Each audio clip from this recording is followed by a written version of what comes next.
کان لکم فی رسول اللہ اسوۃ حسنہ. لوگ کہتے ہیں جی دین بڑا قدیم ہو گیا، آج جدید دور کی آپ بات کریں. مولوی صاحب بڑے قدامت پرست ہیں. آج جدید دور کے جدید تقاضے، دنیا بدل گئی، سائنس چاند پہ پہنچ، یہ وہ باتیں کرتے ہیں.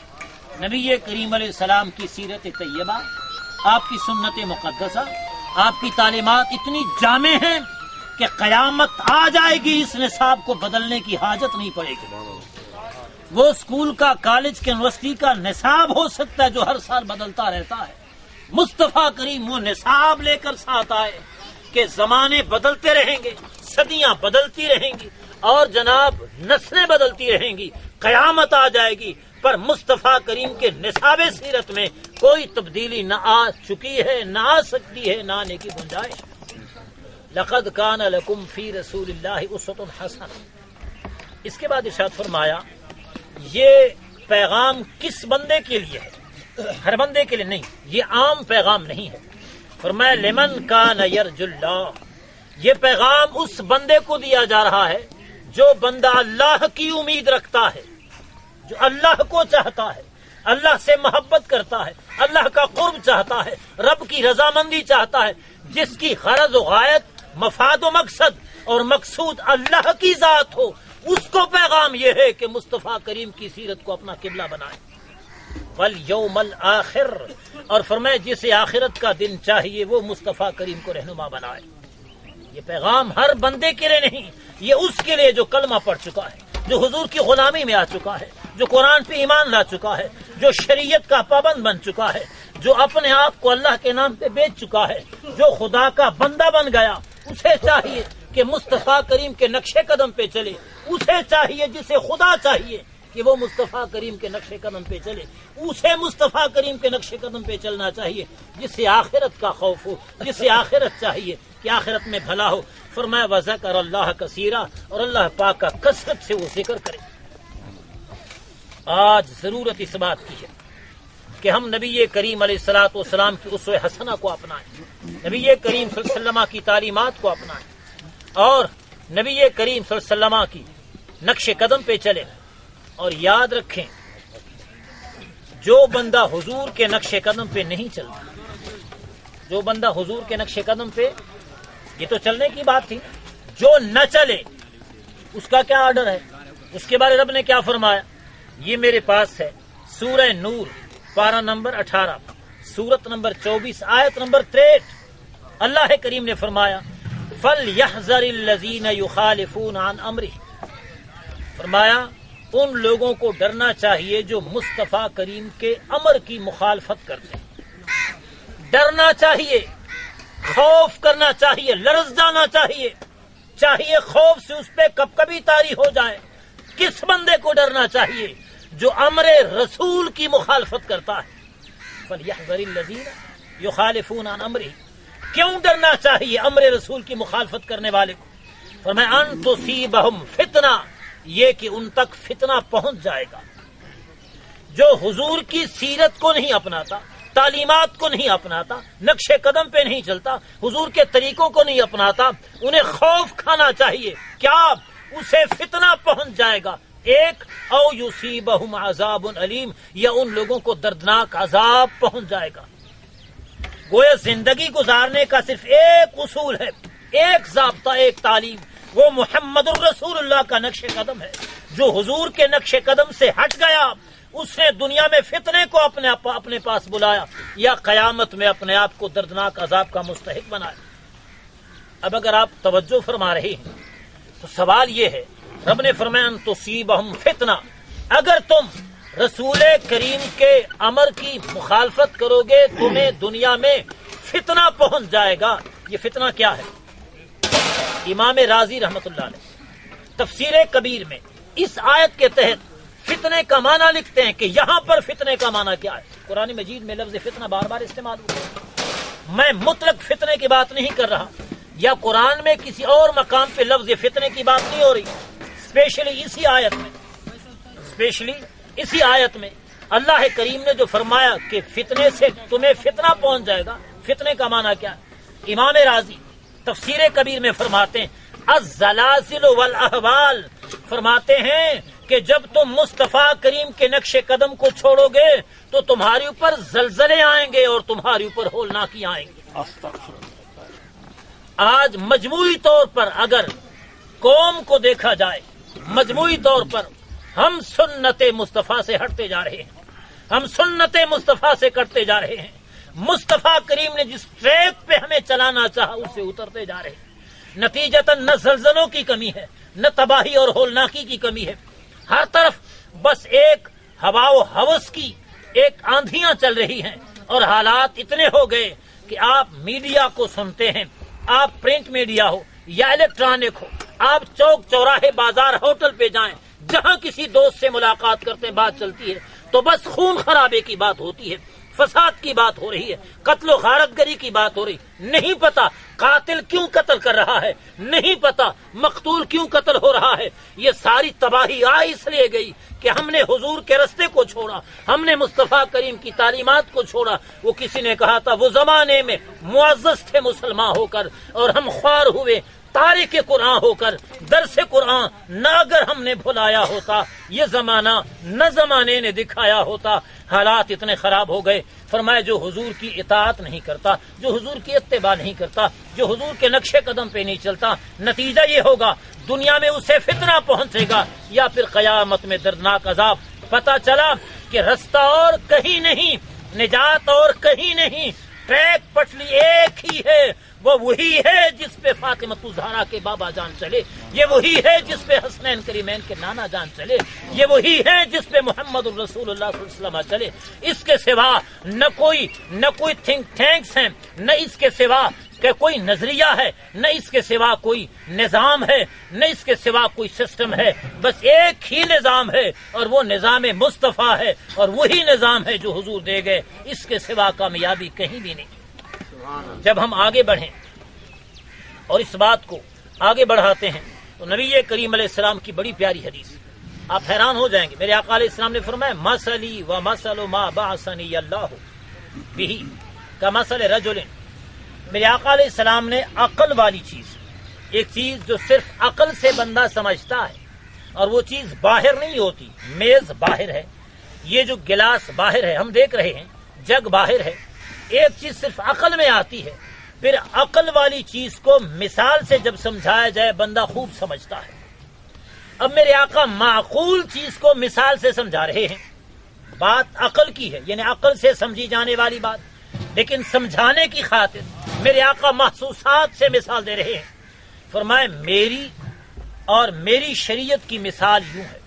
حضور بھی تشریف لائے اور نبی کریم علیہ السلام اپنے ساتھ شریعت کو بھی لے آئے، تو فرمائے میری اور شریعت کی مثال یوں ہے کہ مثل رجل اتا قوما، جیسے کہ ایک آدمی ہو وہ کسی قوم کے پاس آئے۔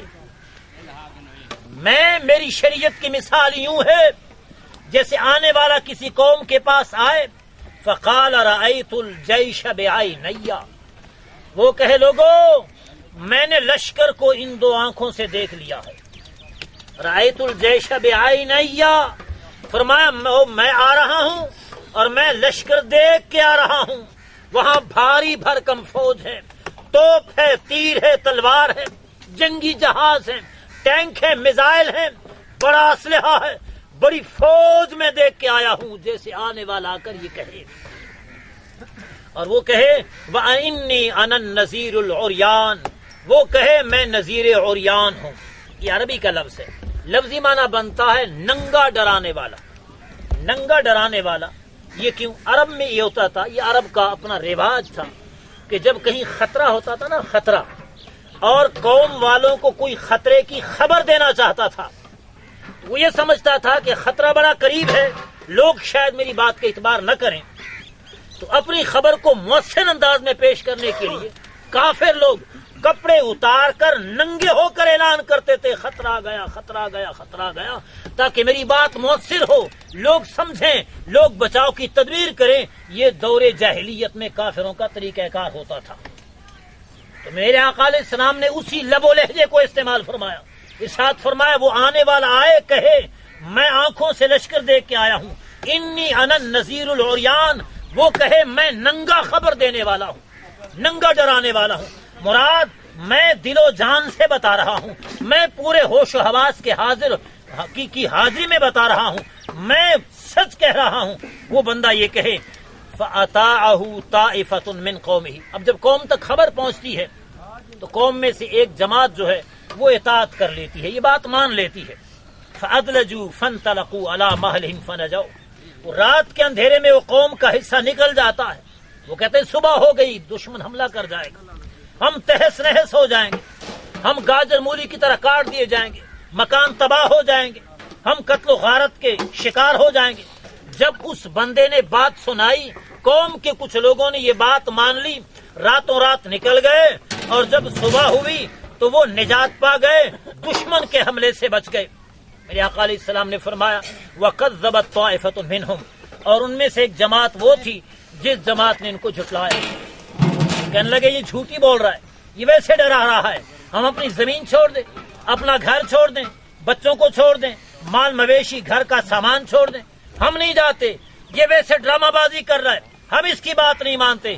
فرمایا نبی کریم علیہ السلام نے فَأَصْبَحُوا مَكَانَهُمْ، وہ ساری رات گھروں میں رہے، صبح ہو گئی، فرمایا فَصَبَّحَهُمُ الْجَيْشُ، جیسے صبح ہو گئی لشکر نے چڑھائی کر دی، لشکر نے بمباری کر دی، تیر تلوار چلائے، لوگوں کو کاٹ کے رکھ دیا اور پورے شہر اور بستی کو تاراج کر دیا۔ میرے آقا نے فرمایا میری اور میری شریعت کی مثال اس طرح ہے، میں تمہیں خبر دے رہا ہوں قیامت سر پہ ہے، میں خبر دے رہا ہوں قبر سر پہ ہے، میں خبر دے رہا ہوں جہنم سر پہ ہے، میں خبر دے رہا ہوں جہنم میں بھڑکتے شعلے ہیں، میں خبر دے رہا ہوں وہاں خچروں کے برابر بچھو ہیں، میں خبر دے رہا ہوں وہاں پر بڑے بڑے سانپ ہیں، میں خبر دے رہا ہوں وہاں پر یہ عذاب ہیں۔ میرے نبی نے جہنم سے لوگوں کو خبردار کیا، آگ سے خبردار کیا، عذاب سے خبردار کیا۔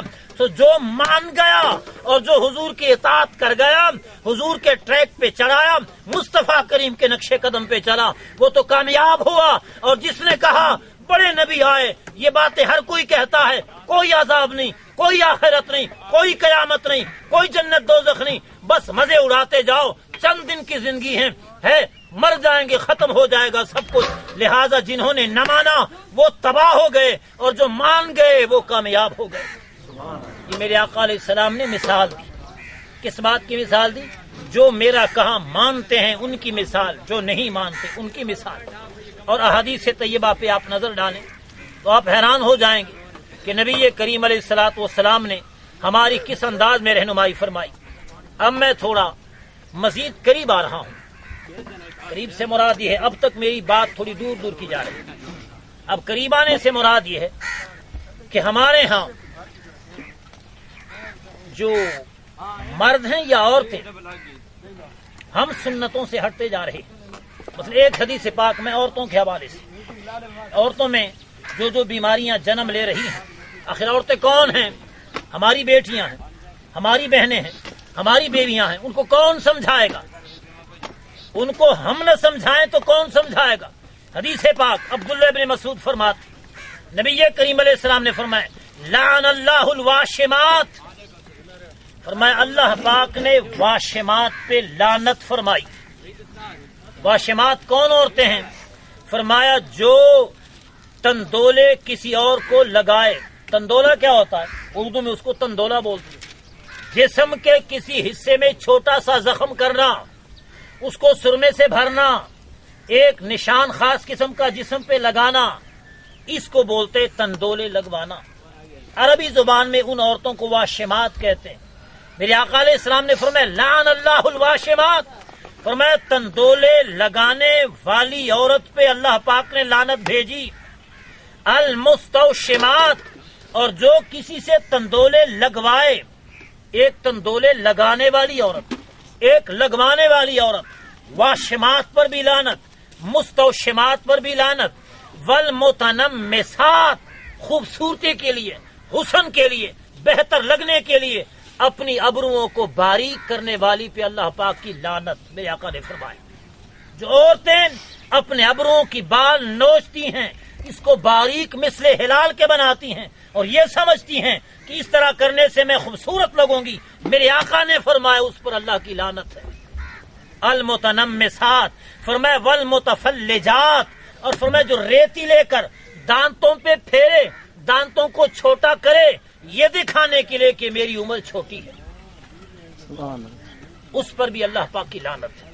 4 قسم کی عورتوں کا میرے آقا نے نام لے کے فرمایا لعن اللہ الواشمات، فرمایا واشمات کے اوپر اللہ کی لعنت ہے، والمستوشمات، مستوشمات پہ اللہ پاک کی لعنت ہے، والمتنمسات، ابروؤں کو باریک کرنے والی پہ اللہ کی لعنت ہے، والمتفلجات، دانتوں پہ ریتی پھیرنے والی پہ اللہ کی لعنت ہے۔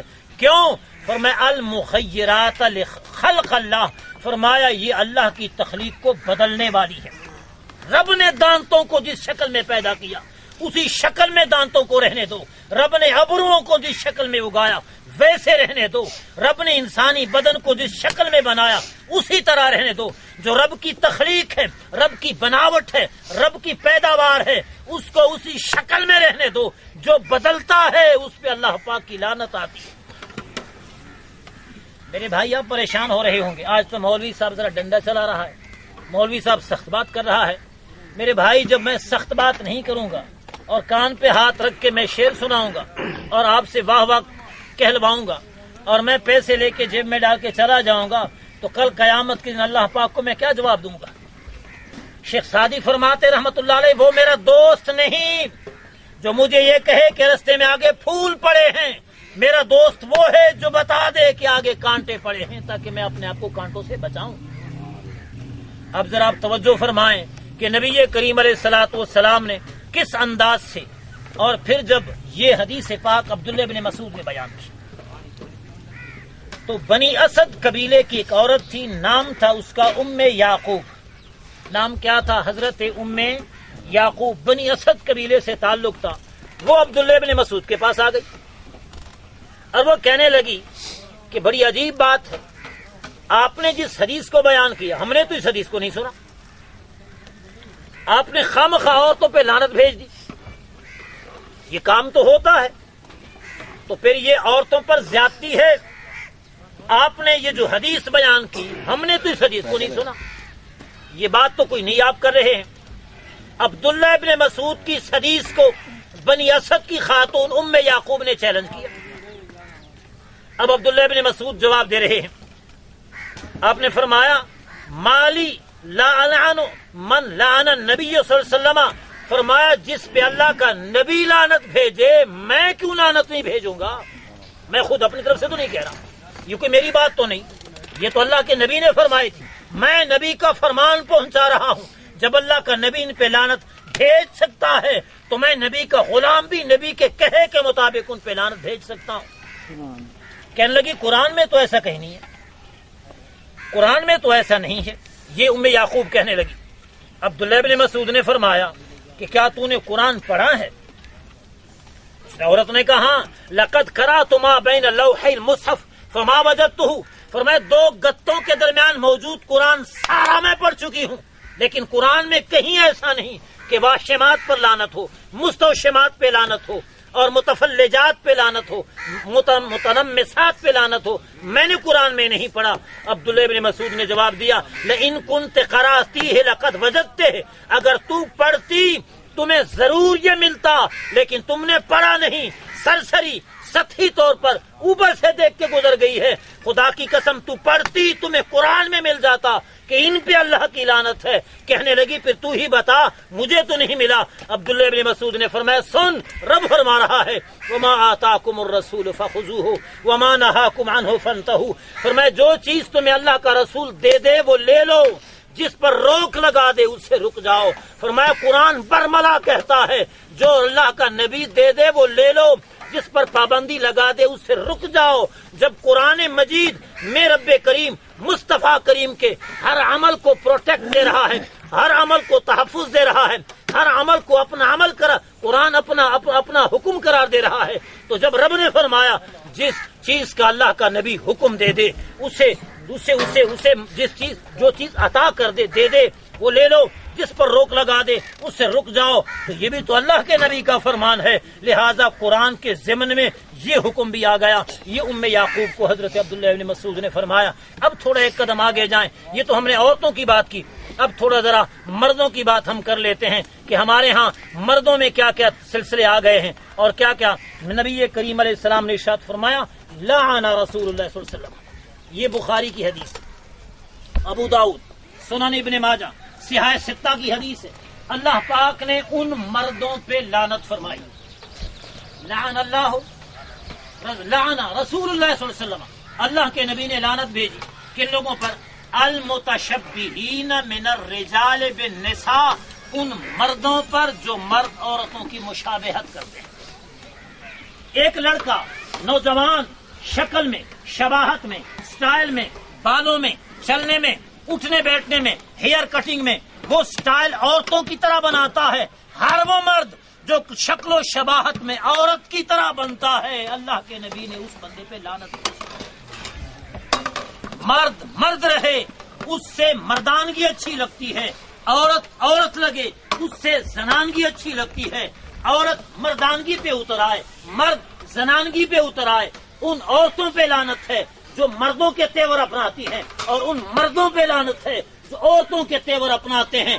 مرد کو مرد رہنا چاہیے، عورت کو عورت رہنا چاہیے، اور نبی کریم علیہ السلام نے ان دونوں پہ لعنت بھیج دی جو اس طرح کرتے ہیں۔ اور یہ معراج شریف کی حدیث ہے، میرے آقا علیہ السلام نے فرمایا لما عرج بی، فرمایا جب مجھے بلند کیا گیا، لما عرج بی، معراج شریف کی رات جب نبی کریم علیہ السلام معراج کی بلندیوں پہ جا رہے تھے، فرمایا مررت برجال، میں کچھ لوگوں پر سے گزرا، تقرد جلودہم، ان کی جلدیں، ان کے چمڑے وہ کاٹے جا رہے تھے، بے مقارید من نار، آگ کی کینچیوں سے۔ یہ معراج کی رات کی بات ہے، سامنے بندے آ گئے، ان کے چمڑے کاٹے جا رہے ہیں، ان کی جلدیں قطع کی جا رہی ہیں، اور کینچیاں بھی آگ کی ہیں۔ فقلت من ہؤلاء یا جبریل، میں نے کہا جبریل یہ کون لوگ ہیں؟ نبی کریم علیہ السلام کا یہ پوچھنا، جبریل یہ کون لوگ ہیں، یہ پوچھنا اس لیے تھا کہ جبریل بطور خادم ساتھ جا رہے تھے اور نبی کریم علیہ السلام ان سے خدمت لیتے جا رہے تھے۔ میرے آقا کا پوچھنا یہ کون لوگ ہیں اس بات کی دلیل نہیں کہ میرے آقا کو پتہ نہیں تھا، میرے آقا کو معلوم ہونے کے باوجود بھی کہ آپ پوچھ رہے تھے، اس لیے کہ جبریل شان خدمت ادا کر رہے تھے، حضور ان سے خدمت لے رہے تھے، سوال کر رہے تھے۔ ورنہ حضرت حارثہ کی والدہ آ گئی، ام حارثہ، اس کا بیٹا جنگ بدر میں شہید ہو گیا تھا۔ عرض کیا یا رسول اللہ میرا بیٹا جنگ بدر میں شہید ہو گیا، آپ یہ فرمائیے کہ میرا بیٹا جنت میں ہے یا دوزخ میں؟ اگر میرا بیٹا جنت میں ہے تو میں صبر کر لوں گی، اور اگر میرا بیٹا دوزخ میں ہے تو پھر میں بین کروں گی، میں سوگ مناؤں گی، میں ماتم کروں گی، میں غم کا اظہار کروں گی۔ جب نبی کریم علیہ السلام سے ام حارثہ نے اپنے جنگ بدر میں شہید بیٹے کے بارے سوال کیا تو میرے آقا نے فرمایا کہ اللہ پاک کی ایک جنت نہیں ہے بلکہ اللہ پاک کی کئی جنتیں ہیں۔ وَإِنَّ ابْنَكَ أَصَابَ الْفِرْدَوْسَ الْأَعْلَىٰ، اے خاتون خانہ تو کہتی ہے میرا بیٹا کہاں پر ہے؟ جنت ایک نہیں، جنتیں کئی ایک ہیں، اور تیرا بیٹا وہ عام جنت میں نہیں، وہ رب کے فضل سے فردوس بری میں پہنچ چکا ہے۔ جو فرش زمین پہ بیٹھ کے امتی کی خبر دے کہ وہ فردوس بری میں پہنچ چکا ہے، وہ سامنے جب ایک کام ہو رہا ہو تو کیا اللہ کے نبی کو پتہ نہیں چلتا؟ میرے آقا علیہ السلام نے فرمایا یہ کون لوگ ہیں؟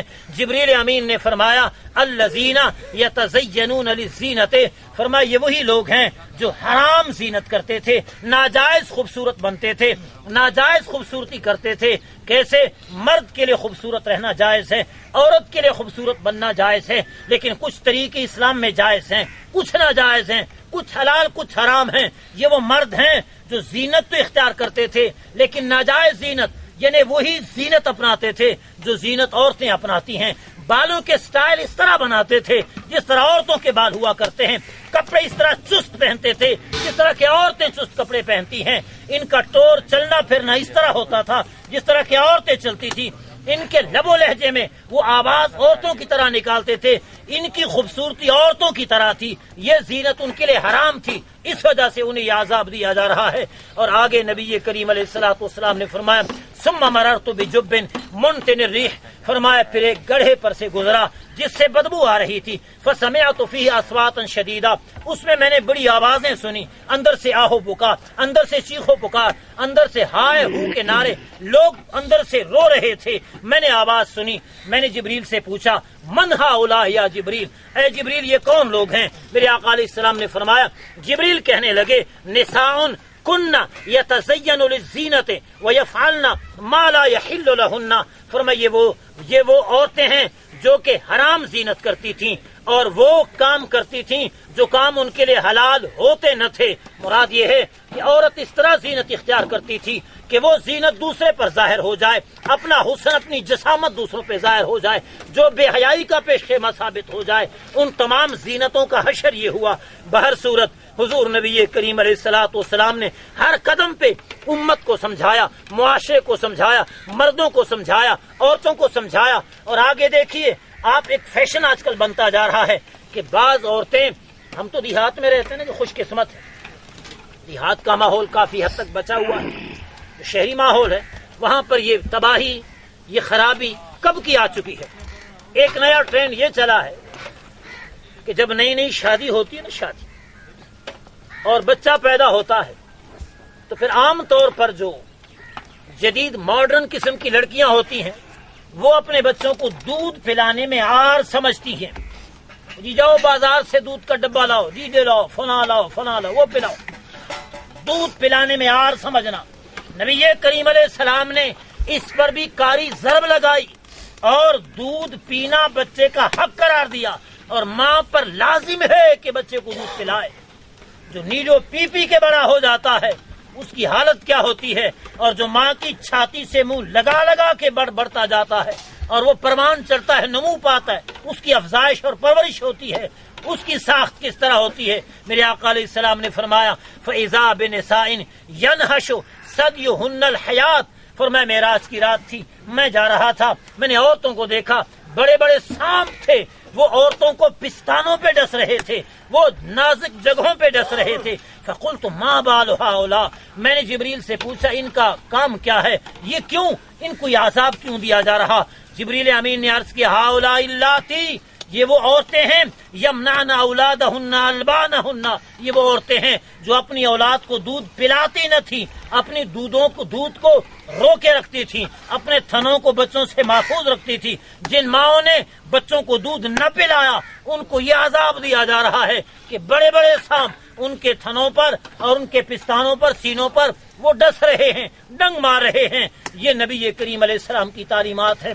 بات میں نے کہاں سے شروع کی، میں کہاں لے آیا؟ اے میلاد منانے والو، شادی کی محفل میں آنے والو، خوشی کے موقع پر رب رسول کا کلام سننے والو، ایمان تازہ کرو، دل و دماغ حاضر کرو، اصل ٹریک پہ آ جاؤ، باقی سب کچھ غلط ہے۔ ایک ہی رستہ ہے مصطفیٰ کریم کا۔ بڑے ازم دنیا میں آئے، بڑے دھرم دنیا میں آئے، بڑے نظام دنیا میں آئے، بڑے سسٹم دنیا میں آئے، بڑے بڑے فلاسفر دنیا میں آئے، بڑے بڑے حکیم دنیا میں آئے، سارے نظام فلاپ ہو گئے۔ ایک ہی نظام مصطفیٰ ہے، اس پہ چلیں گے تو پھر گاڑی صحیح چلے گی۔ اور میں حدیث پاک آپ کی خدمت میں عرض کرتا جاؤں، اپنے ایمان کو تازہ کرتے جاؤ کہ اللہ کریم جل شانہ کے محبوب نے ہماری کیا کیا رہنمائی فرمائی اور کس کس انداز میں ہمارے ساتھ نبی کریم علیہ السلام نے بھلائی فرمائی۔ اب ذرا مردوں کی بات کرتے ہیں۔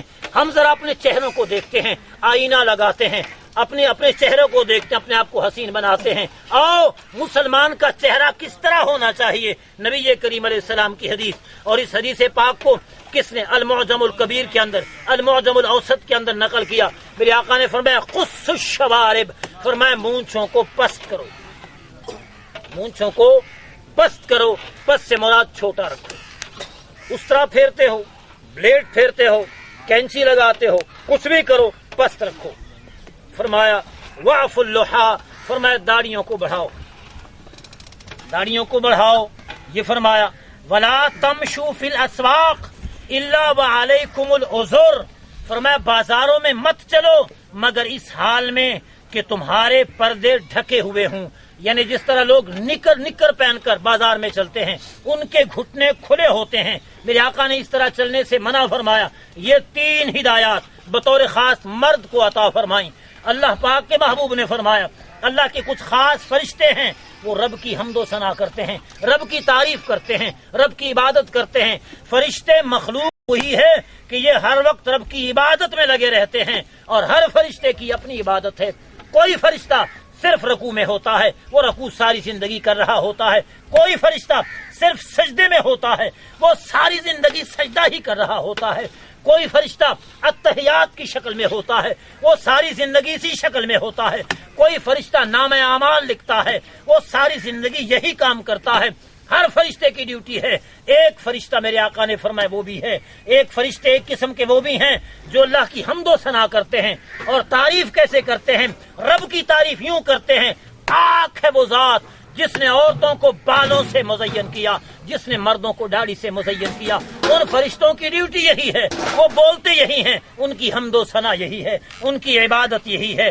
نبی کریم علیہ السلام نے فرمایا اس کے بعد، فرمایا انہو لیس منا من عمل بسنت غیرنا، فرمایا وہ ہم میں سے ہے ہی نہیں جو میرا طریقہ چھوڑ کے کسی اور کے طریقے پر چلے، جو غیر کی تہذیب کو اپنائے، غیر کے تمدن کو اپنائے، غیر کے چال چلن کو اپنائے، غیر کے کردار کو اپنائے، غیر کے طریقوں کو اپنائے۔ فرمایا جس نے سنت مصطفیٰ کو چھوڑ دیا اور کسی اور ٹریک پہ چڑھ گیا، میرے نبی نے ان سے برات کا اظہار کیا، بری الذمہ ہونے کا اظہار کیا، تعلق کاٹنے کا اظہار کیا۔ فرمایا وہ ہم میں سے ہے بھی نہیں، گویا وہ بندہ میری امت سے خارج ہے جو میرے طریقے کو نہیں اپناتا اور غیر کے طریقوں کو اپنائے چلتا ہے۔